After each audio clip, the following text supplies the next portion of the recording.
Avengers, Doomsday is poised to be one of Marvel's most complex crossover events yet, not just because it brings together heroes from different franchises, but because it appears to merge multiple timelines, universes, and incompatible time travel systems into a single story. The central challenge isn't who shows up, but how Marvel will reconcile these conflicting rules of reality without breaking its own multiverse logic. If the film succeeds, it will need to turn what currently looks like continuity chaos into a coherent, unified framework for the MCU's multiverse future.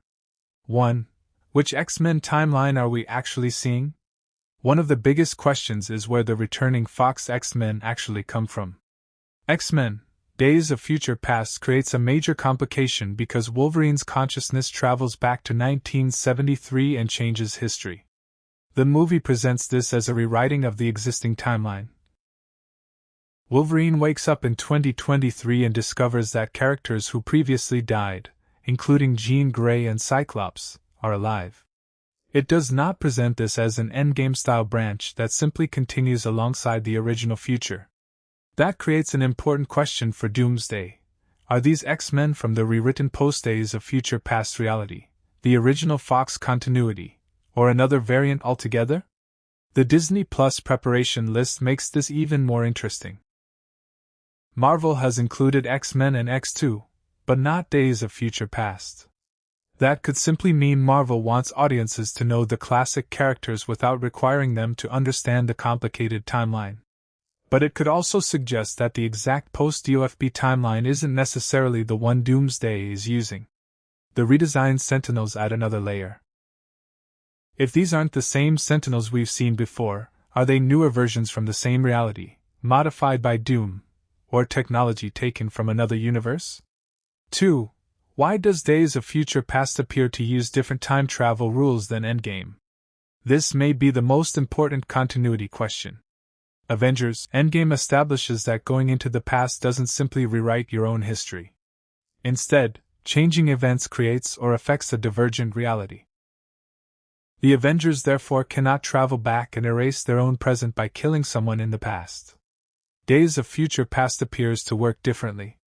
Wolverine's consciousness is sent into his younger body, he changes events in 1973, and his original future is replaced by a new one. One possible solution is that different forms of time travel obey different causal rules. Pym particles/quantum realm time travel physically moves a person through space-time. Kitty Pryde's ability, however, sends Wolverine's consciousness into his younger self. Marvel could establish that consciousness-based temporal displacement interacts with causality differently from physical time travel. That would allow both movies to remain internally consistent without retconning Days of Future Past into an Endgame-style branching timeline. 3. How did Captain America actually get to the Endgame bench? Steve Rogers' ending remains one of the MCU's biggest unexplained time travel moments. The cleanest interpretation is that Steve returned the Infinity Stones, went back to live with Peggy in a branch, lived his life there, and eventually used the quantum realm to return to the main MCU timeline in 2023. The problem is that Endgame never shows that final trip. A simple scene showing elderly Steve arriving in the time travel suit, taking it off, walking to the bench and sitting down would have made the ending much clearer. This matters because Doomsday now appears to involve a younger Steve connected to the Peggy storyline. 4. Is the Steve Rogers in Doomsday the same Steve who sat on the bench? If the Doomsday footage is showing the Steve who lived with Peggy and had a child, Marvel has another major timeline question to answer. The cleanest explanation would be that Doomsday doesn't resurrect or de-age the elderly Steve from the bench. Instead, someone travels into the Peggy/Steve branch and retrieves Steve from an earlier point in his life. That would give us main MCU timeline, old Steve returns and sits on the bench. Peggy branch, Steve lives with Peggy and has a child. Doomsday, someone enters that branch and retrieves a younger Steve. This would preserve Steve's endgame ending while allowing a younger version of him to participate in the new story. It would also establish that Marvel's technology can navigate not only through time, but between divergent realities. 5. Why is Deadpool and Wolverine on the official preparation list? This is especially significant because Spider-Man: No Way Home already teaches audiences that characters from different universes can meet. If No Way Home establishes the general multiverse concept, then Deadpool and Wolverine must be serving another purpose. The most obvious answer is that it establishes the specific connection between the Fox universe and the MCU's multiverse. It gives audiences the TVA, the Void, Wolverine variants, Laura/X-23, Deadpool's universe, and multiple Fox characters interacting with the larger Marvel multiverse. That makes it extremely relevant if Doomsday is bringing back the Fox X-Men.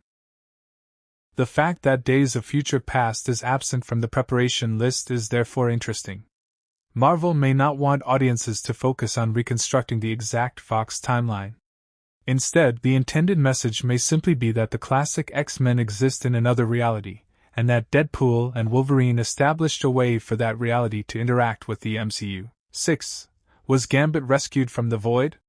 Channing Tatum's Gambit creates another major question. At the end of Deadpool and Wolverine, Laura is back with Wade's group, while Wade had asked for the people who helped him escape the Void to be saved. Gambit was one of those people. The movie never explicitly shows Gambit being rescued, but it leaves open the possibility that Wade's request applied to the entire group. If so, Doomsday could simply be continuing that storyline. Deadpool and Wolverine: Wade asks for his friends to be saved, the Void survivors are rescued, Gambit eventually becomes involved in Doomsday. That would be much cleaner than introducing a completely new Gambit variant. The question is whether Marvel will confirm that the TVA actually rescued Gambit, Elektra, Blade and the others. 7. Where did Doom get the new Sentinels?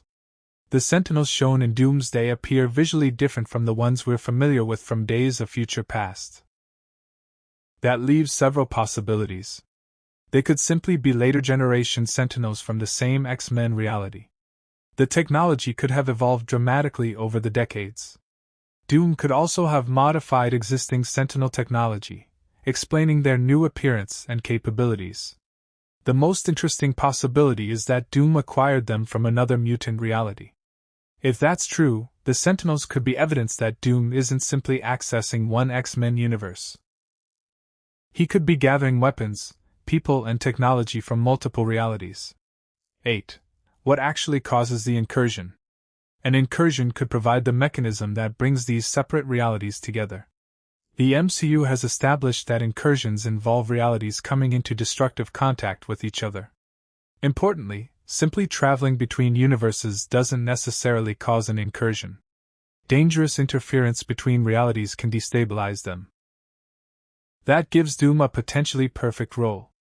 He could deliberately interfere with another universe, steal something from it, manipulate its people or technology, and destabilize the boundary between realities. That could lead to MCU reality plus X-Men reality collision incursion multiversal crisis. This would allow the X-Men to remain genuinely from another universe rather than secretly having lived on Earth 616 all along. 9. Why can Laura/X-23 exist alongside a younger Deadpool? Laura is one of the best examples of Marvel's complicated relationship with time. Her story comes from Logan, which takes place in the future of the Fox universe. Yet she is able to interact with Wade in Deadpool and Wolverine, which takes place much earlier. The explanation is the TVA and the Void. They exist outside the ordinary chronological progression of a universe, allowing characters from different points in a timeline to interact. Laura is therefore effectively a character from the future of her universe who can be brought into an earlier point in that universe's history. That precedent could be important for Doomsday, particularly if Marvel is bringing characters from different points in different timelines together. 10. Where does Logan fit? If the Doomsday X-Men are connected to the Fox universe, Marvel eventually has to explain how Logan fits into their future. One possibility is that Doomsday occurs before the events of Logan. Another is that Doomsday changes their future, meaning the world shown in Logan becomes a future that no longer occurs.